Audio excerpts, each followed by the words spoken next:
Hi, my name is Jacqui-Lee Pryce and welcome to Shadowboxruk. So hi and welcome to Joe Maphosa. How you doing? I'm all good, Jackie. Thank you for having me on the show. Yeah, no worries. Good to see you. Looking well. Yeah. I've been taking over. Recently, just went for a trim, a shave, and everything. So, trying to look good. I'm on it. I had to for the interview. So I knew it was coming up. You see. I was going to say you hide an afro under that Lakers hat.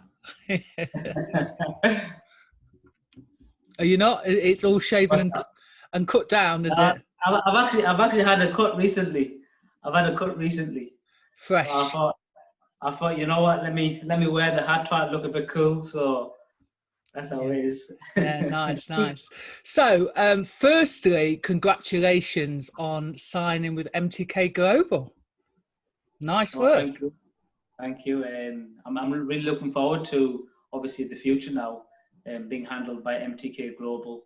They've got a good track record, obviously with the fighters that they've got at the moment. You know, the likes of Tyson Fury, Billy Joe Saunders, Josh Taylor is one of their recent signings as well. So it's a growing business, and I think they're heading in the right direction. And I'm really pleased to be jumping on board with them.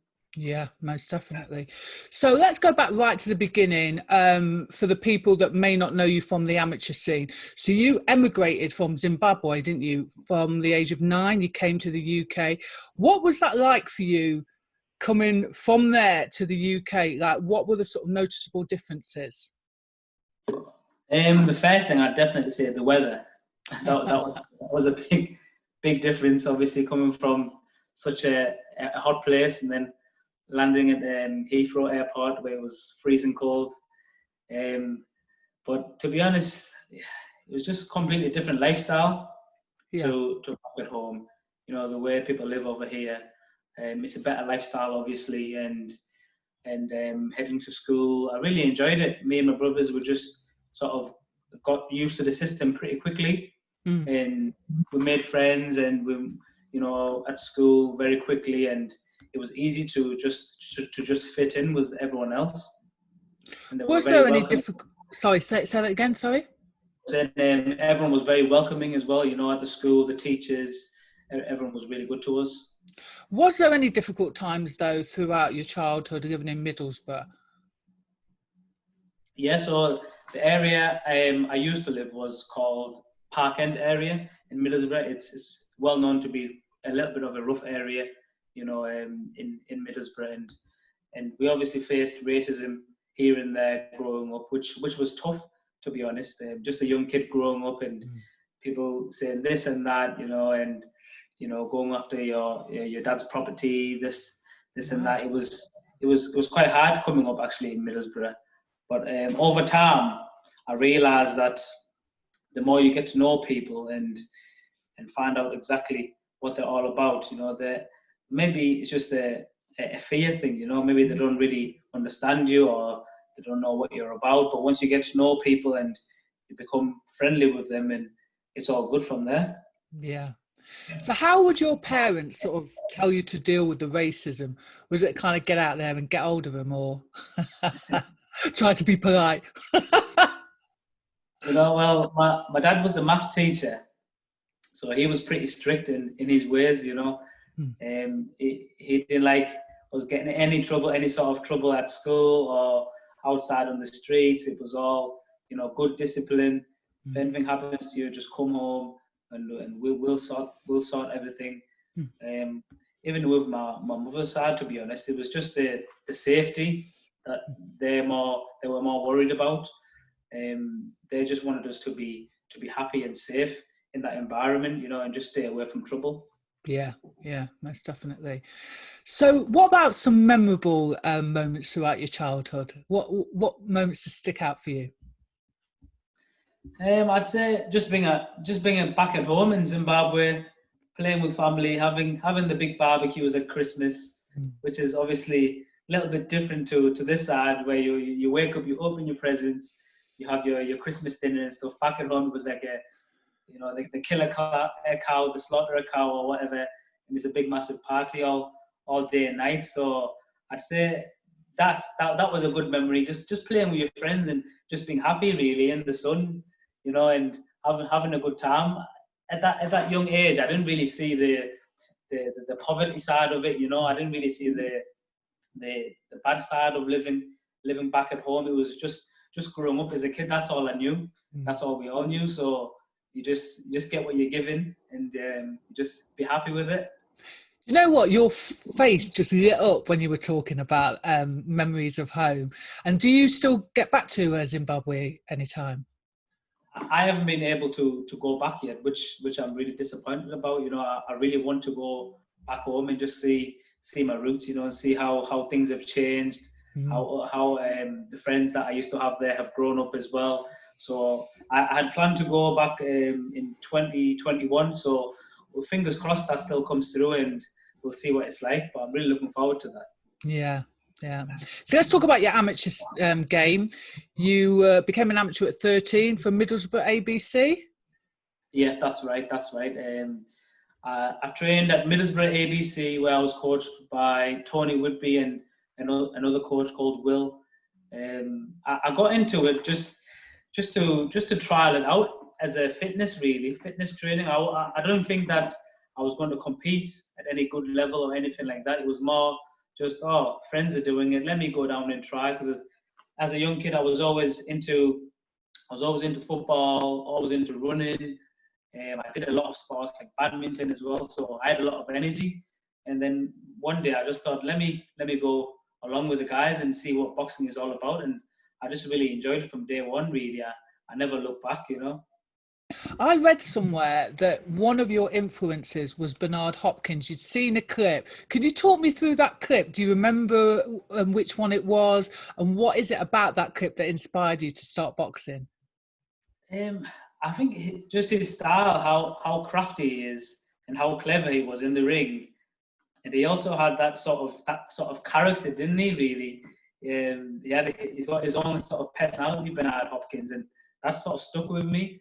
But I really liked his basic boxing skills, how he did things well, just how he had a good jab, a good backhand, and his defense. But looking back, I think one of the early fights that I watched of Bernard Hopkins must have been against Felix Trinidad. I think that was the one against Felix Trinidad. Yeah, when he put on a masterclass of a performance. I was watching that fight recently, actually, just to compare it to how I see things now compared to when I was younger, and it's just beautiful to watch. So you had a successful amateur career. You did well in the juniors. Then you had two attempts at winning the ABA seniors, wasn't it?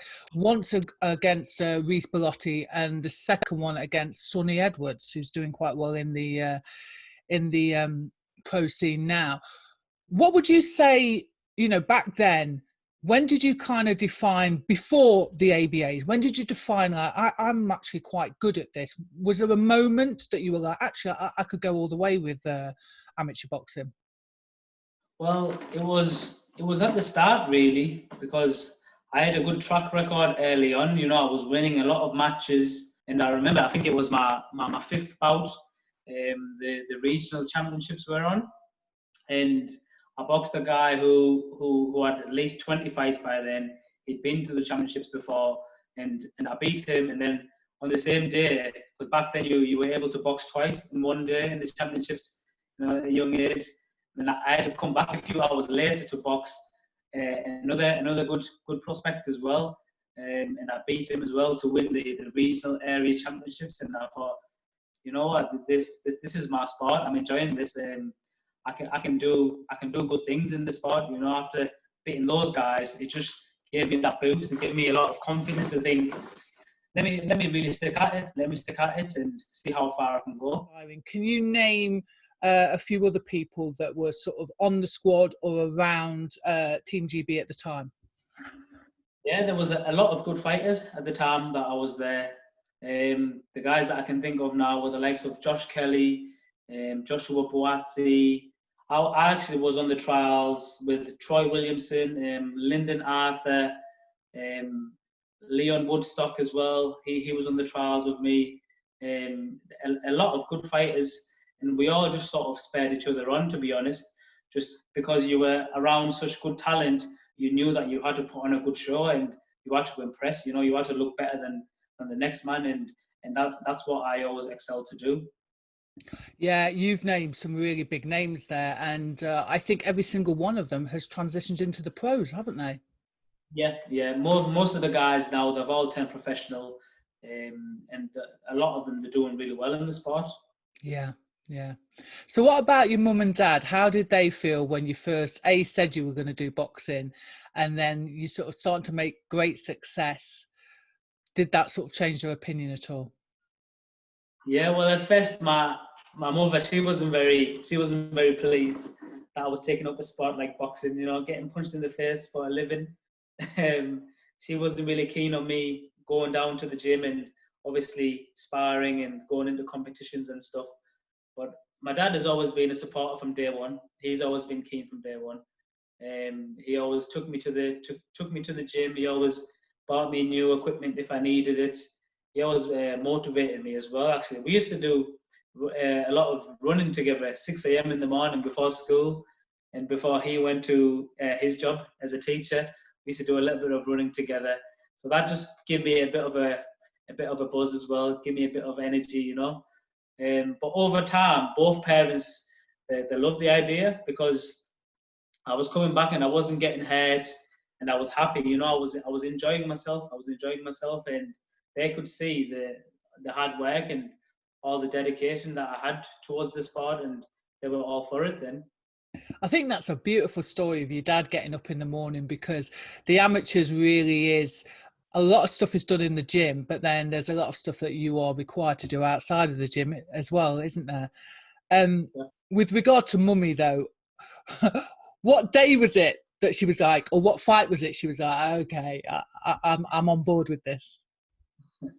I think it must have been after maybe around fight 4 or 5 when she actually came to watch me, and then she seen that it wasn't as bad as what she imagined. Obviously back then we had the head guards, we had the big gloves, and you're just getting in there, you have a fight, and 2 minutes later you're out, and your hand is getting raised, and she could see the smile on my face after the fights, or even when I lost as well. She was there for me to support me and just tell me just to keep going, and things will always get better. Just keep pushing yourself, and good things will come. Yeah, good advice. So you turn over in 2017, and when I've looked back at how many fights you've had, you seem to be getting some momentum going. And then 2019, I noticed you only had 2 fights. Did that sort of prompt your decision to move from Frank Warren over to MTK Global? So yeah, 2019, I had a few fight cancellations that year, which was no fault of my own or my team's side, and these things happen in boxing. It was just a real shame, because I'd put in the camp, I put in the work in the training camps. I'd got myself ready, sold tickets to a lot of fans and stuff like that, and then one thing led to another. The fight didn't go ahead, and I just had a really quiet year that year. Definitely the worst year of my career, I'd say. But then my contract was coming to an end anyways with Frank Warren Promotions, and we just decided as a team to look somewhere else, and we thought MTK were heading in the right direction, and they were doing great things with other fighters. The evidence is there, and hopefully it's onwards and upwards for myself, and I'll be on them big cards and winning titles in no time. Yeah, I mean, MTK Global, I would say, are starting to really rival Matchroom, aren't they? They are. I mean, they've got their own shows now as well. They've got their own shows where they promote and manage fighters. And I boxed on an MTK show in February this year, which was a really good setup, a really good turnout as well. The shows are really professionally done, and I think it's onwards and upwards with MTK. You seem to have a new injection of sort of, joy and passion. Would you attribute that to being signed with MTK Global? Yes, definitely. I can say so. It's like anything, isn't it? You get something new, and it's like you have a new inspiration, and you have a new drive, and new motivation, and I just can't wait to get back in the ring, to be honest. February was my last fight, and it just feels like it's been a long stretch since then because of the whole thing going on at the moment. But things are looking more positive now. Shows are back on the road, and I've got sort of a fight date which could be announced in the next coming weeks. October the 17th, I think they said, in Newcastle as well, so it's very close to home. The government announced that the crowds will be back then as well, so hopefully I get all Team Maphosa backing me. That was really good, really good. Nice. Yeah, and I'm really looking forward to that. So was that an exclusive then? Definitely. Shadowboxruk UK coming with the exclusives. So have you been keeping an eye on sort of any of your, rivals that are in your weight category, see what they're doing, notably Sonny Edwards, who you lost to in the ABA finals? Would you be looking to fight him at any point? We're signed to the same team now, so I think that fight is definitely going to happen. Whether it will be at British level or whether it will be down the line, we'll have to wait and see. But there's a lot of good fights there for me. Just before I get to that level. There's the likes of Casey Kamidi, who's just been signed by Frank Warren. There's Harvey Horn. He's got the WBO flyweight title. That fight was actually set before. I think it was set for this year before COVID hit, and it didn't go ahead for whatever reason. There's also Marcel Braithwaite out there. He's in the mix as well now. He's got the English super flyweight title, I believe. So all them fights can materialize for me now. I'm with a good management, and I'm really excited to get things going in the right direction, and being involved in big fights, because I believe that's where I belong. I've got the talent, I've got the ability to go far in the game. I just need to dedicate myself, and I know I'll get there. So let's talk about Harvey Horn. So obviously you know him from Team GB. Are you mates, or have you kept in touch, or how would that fight go in terms of sort of, are you rivals or are you actually good mates? With Harvey, there's mutual respect there. There's mutual respect. We wouldn't like trash talk one another, over social media or anything like that. We're both in the fight game just to fight, and just to be the best. So he's got a title there that I would be interested in going for. So that's how it is. Nothing but respect to Harvey and his team, and hopefully the fight can materialize again. Just like before the whole COVID hit. So we'll have to wait and see. I mean, basically, it's all business then, really, isn't it? That's it. Definitely. He's got something that I want, and I want to excel in the sport. So that's what I have to do. That's what we have to do. So yeah, I watched that fight against Moses Majoka. What struck me basically was your fast hand, your speed, your ability to get out of range using your feet. You've got very quick feet. Reaction time, I could go tick, tick, tick, tick, tick. But do you think that you had a chance to show all your skills in that fight? I think it was a good fight. Obviously, in 6 rounds, there's not a lot of time to sort of sit down on your punches and really go to work on the opponent. And I think that sort of style will definitely come out of me once I start challenging for the big titles, once I start going in for the 10-round contests, for the 12-round contests. I know that I'll start really sitting down on my shots and looking to get the guys out of there. Whereas sometimes when you're boxing journeyman, there's only so much you can do. If they have a negative style, they make you look negative at times, and I think that's what happened in that fight. But it's all experience, and it's going to help me in the future, 100%. I mean, I thought you really looked at home in the ring. And the reason why I say that is some people might think it's a silly thing to say, but I do notice that people that have had a long amateur career seem to sort of just sit in that space much more comfortably than some other people. So with that said, I have noticed that there are a lot of youngsters now that are, let's say, trying to skip the long game in the amateurs and fast forward into the pros. What are your thoughts on that? I think you should definitely aim for like the top of the game in the amateurs. If you can get to sort of England and Team GB level, I think you'll do well in the game, because the experience you'll gain at international level is completely different to compared to just national. You boxed a whole lot of different styles out there. When you start traveling the world and you're boxing the guys against guys from Turkey, or you're boxing guys from Cuba, they've all got different styles, and it's those sort of things that will definitely help the youngsters, when they come up into the pro game, or even if you get a shot at WSB, that's the 5-round format, no head guards, so you get a taste of what the pro game is sort of like, and I think that's the best way to go about it. Not to take a shortcut. I think you get as much experience as you can, not too much experience, because sometimes you hear fighters, they stay too long in the amateur game, they get to late 20s and then 10 over, but then by then they've had the best years, sort of. So I think you should definitely aim to get to the top of the international game in the amateurs, and then look to turn professional after that. So realistically, sort of try and find a middle ground. Definitely, yeah, definitely. No, I'd say. Yeah, no, I agree. I've just noticed the difference between people that have come off, a long amateur career versus people that have sort of maybe had, maybe 10 fights as amateurs and then gone over into the pro scene.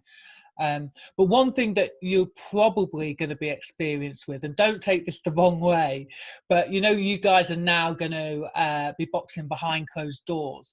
There have been times, though, I'm sure, in your amateur career that you've boxed in a venue that's had hardly anybody in there. Yeah, that's true. That's true. I don't know how I'll feel.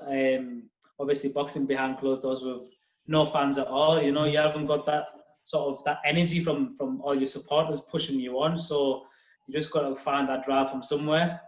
Mm-hmm.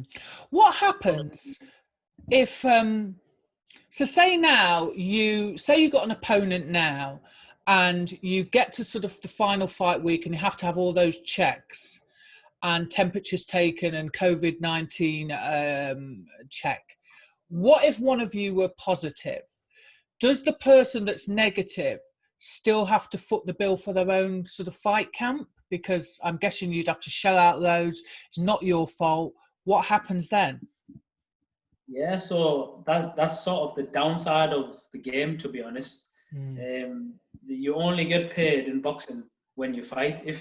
If you train for 8 weeks and you get to the day before and you get injured, or like you said there, someone tests positive for the COVID and your fight doesn't go ahead, there's no sort of compensation, there's no money put forward by the promoters or managers or anything like that. So no fight, no pairs, and that's the rule from number one that I've learned, which is it's not the best thing, really, is it?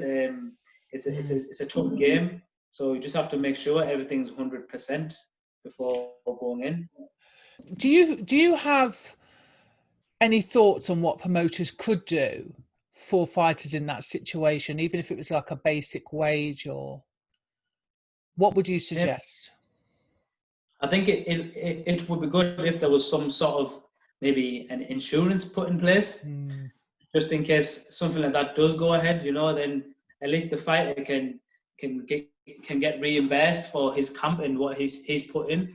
Because as fighters we have to put our own money in first before we get anything back. So when your fight doesn't go ahead, then you're down, really, or you're in minus. So it's a tough one, really. I wish there was some sort of insurance in place where you could back yourself, or just in case something like that does happen. I think you ought to patent that idea. I'll have to write. You have to write it down. Write it down before I put this out. Yeah, definitely. So lastly, you must be knocking on the door of your first title fight, surely. Yes, definitely. I'm really looking forward to that, to be honest. I had sort of an opportunity early on in the year which didn't go ahead, but I'm feeling confident. I'm feeling ready as well. You know, just can't wait to get back in the gym, get back into camp, and we find out what MTK have got in plan for me. Whether it will be to go straight into a type of fight, maybe English or WBO or something along those lines, or it's getting an 8-round contest just to give me a bit of, you know, a bit of movement, just to shake the, you know, the ring rust off. We'll see what happens, but fingers crossed anyways that I get out in October and we'll go on from there, see what happens. You seem really confident, in a good place. Yeah, definitely. We have to be, don't we? So this is the spot I'm in. You know, sometimes things don't go ahead, but when they do, the rewards are really good, and it's a really good spot to be in. Yeah. Thanks, Joe, for giving us your time. Wishing you all the best. No, thank you for having me on the show. Anyways, it's about time now, isn't it? We've been trying to organise it for quite a bit of time, but we got there.